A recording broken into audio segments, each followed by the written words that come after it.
შეუჩერებელი ქართველი ფორვარდები. რამდენი გოლი გაიტანეს ბუდუმ და მიქაუტაძემ 2024 წელს. ვინ იცავს კრიტიკოსებისგან კვარაცხელიას და როდის შეძლებს თამაშს გიორგი მამარდაშვილი. ამ და სხვა საინტერესო სიახლეებისთვის უყურეთ ვიდეოს ბოლომდე. დავიწყოთ გერმანიიდან, სადაც ბუდუ ზივზივაძემ 2024 წელი ბრწყინვალედ დაამთავრა. ამჯერად 30 წლის ქართველმა ბომბარდირმა ყალსრუეს სტუმრად პადერბორნთან მოაგებინა. 2-1. მოაგებინა იმიტომ, რომ მის ანგარიშზეა 1 გოლი და 1 საგოლე გადაცემა. ანუ ორივე გოლი ქართველის დამსახურება. გერმანიის მეორე ბუნდესლიგის მე-17 ტურში მოპოვებული ამ გამარჯვებით კი ქართველის გუნდი ამ დროისთვის სატურნირო ცხრილის ლიდერია. ბუდუ კი რა თქმა უნდა ამ შეხვედრის საუკეთესო ფეხბურთელი გახდა. უფრო მეტიც, ზივზივაძეს ამ შეხვედრის შემდეგ 12 გოლი დაუგროვდა და გერმანიის მეორე ბუნდესლიგის ბომბარდირთა დავას ერთპიროვნულად ლიდერობს. მის ანგარიშზე ასევე 4 საგოლე პასიც. აქვე შეგახსენებთ, რომ ბუდუსა და გერმანულ კლუბს შორის ხელშეკრულების გახანგრძლივებაზე მოლაპარაკება დაწყებულია. თუმცა გერმანულ მედიაში ბოლო დროს ხშირად ვრცელდება ინფორმაცია ზივზივაძის ზამთარშივე გაყიდვის შესაძლებლობაზე. როგორც ქართველი ამბობს, მას კლუბში დარჩენა ზაფხულამდე, ანუ კონტრაქტის ვადის ამოწურვამდე სურს. რა თქმა უნდა, მსგავსი სურვილი აქვს კლუბის ხელმძღვანელობასაც. თუმცა, ასევე ამბობენ, რომ კარგი შეთავაზების შემთხვევაში შესაძლოა ქართველმა ზამთრის სატრანსფერო პერიოდში კლუბი შეიცვალოს. მოკლედ, ნახოთ როგორ განვითარდება მოვლენები. მე კი მანამდე შეგახსენებთ, რომ კალსრუე მომდევნო შეხვედრას მომავალ წელს 19 იანვარს სტუმრად ნიურნბერგის წინააღმდეგ გამართავს და იმედია, რომ ნებისმიერ შემთხვევაში ქართველისთვის 2025 წელი კვლავ კარგად გაგრძელდება. მან 2024 წელს საკლუბო და სანაკრებო დონეზე 28 გოლის გატანა შეძლო. მის ანგარიშზეა 8 საგოლე გადაცემაც. ბუდუს მსგავსად ძველ ფორმას უბრუნდება და ლიონის შეუჩერებელი ფორვარდი ხდება გიორგი მიქაუტაძე, რომლის ლიონური კარიერა არც თუ ისე კარგად დაიწყო. სულ ბოლოს შანსი იყო, რომ ვირუსის გამო გიორგი მიქაუტაძეს 2024 წლის ბოლო შეხვედრა გამოეტოვებინა, მაგრამ ქართველმა ფორვარდმა გამოჯამრთელება მოასწრო და სათასო შეხვედრაში შეცვლაზე შემოვიდა და შეიძლება ითქვას, რომ გამარჯვების გოლიც გაიტანა. ქართველმა სეზონის მე-7 გოლი მაშინ გაიტანა, როდესაც მისი გუნდი უკვე 1-0-ს იგებდა. ორბურთიანი უპირატესობა კი ლიონმა ვერ შეინარჩუნა და მეტოქემ ერთი ბურთი შეხვედრის ბოლო წუთზე გაქვითა.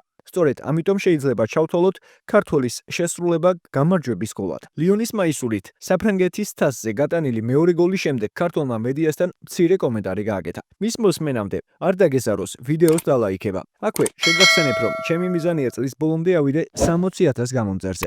ამ მიზნის მიღწევა კი მარტივი იქნება თუ ერთ წამს დამითმობ და არხს გამოიწერ. მე და ბენრახმა ერთმანეთს კარგად ვუგებთ. შესანიშნავი გამჭოლი პასი გამიკეთა და მეკარეს შანსი არ დაუტოვე. გოლების გატანა ყოველთვის კარგია.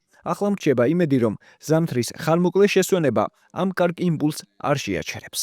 ნამდვილად იმედია, რომ 2025 წელსაც გაგრძელდება მიქაუტაძის წარმატებული სერია.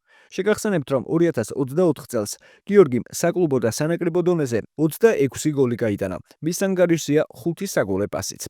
ეს კი საკმაოდ კარგი შედეგია იმის გათვალისწინებით, თუ რამდენი სათამაშო დრო ეძლევა მას. აქვე გეტყვით იმასაც, რომ ქართველის შეძენით ბევრი კლუბი ინტერესდება, მაგრამ დიდი შანსია, რომ ის კვლავ ლიონში დარჩეს. ნებისმიერ შემთხვევაში წარმატებები გიორგის. ერთკვირიანი პაუზის შემდეგ კი ხვიჩა კვარაცხელია მოედანზე დაბრუნდა. ნაპოლი ჯენუას ესტუმრა და 2-1 გაიმარჯვა. ქართველი თამაში 73 წუთზე ჩაერთო და ტრადიციულად ცდილობდა კონტრშეტევებზე თამაშს. ერთ-ერთ მომენტში მეტოქეს ყვითელი ბარათიც მიახებინა. თუმცა რაც მთავარია, მუხლის ტრავმის შემდეგ მოედანს იმაზე ადრე დაუბრუნდა, ვიდრე ვარაუდობდნენ. აქვე გეტყვით, რომ ხვიჩასთან დაკავშირებით რამდენიმე საინტერესო კომენტარი გაკეთდა.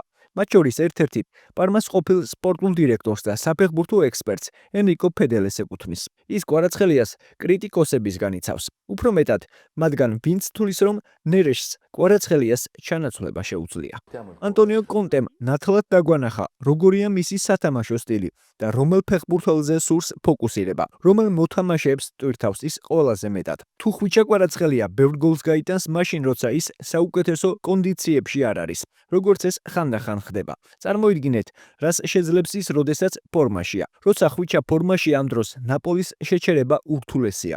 ხანდახან მას აკრიტიკებენ, მაგრამ ავიწყდებათ, რომ ქართველმა ამ სეზონში უკვე 5 გოლი გაიტანა და 3 საგოლე გადაცემა მიითვალა. ვფიქრობ, იდეალური ნაბიჯი იქნება თუ კონტემას მომდევნო შეხვედრებში უფრო წინ წაწევს, როდესაც ის კონდიციებს სრულად აღიდგენს.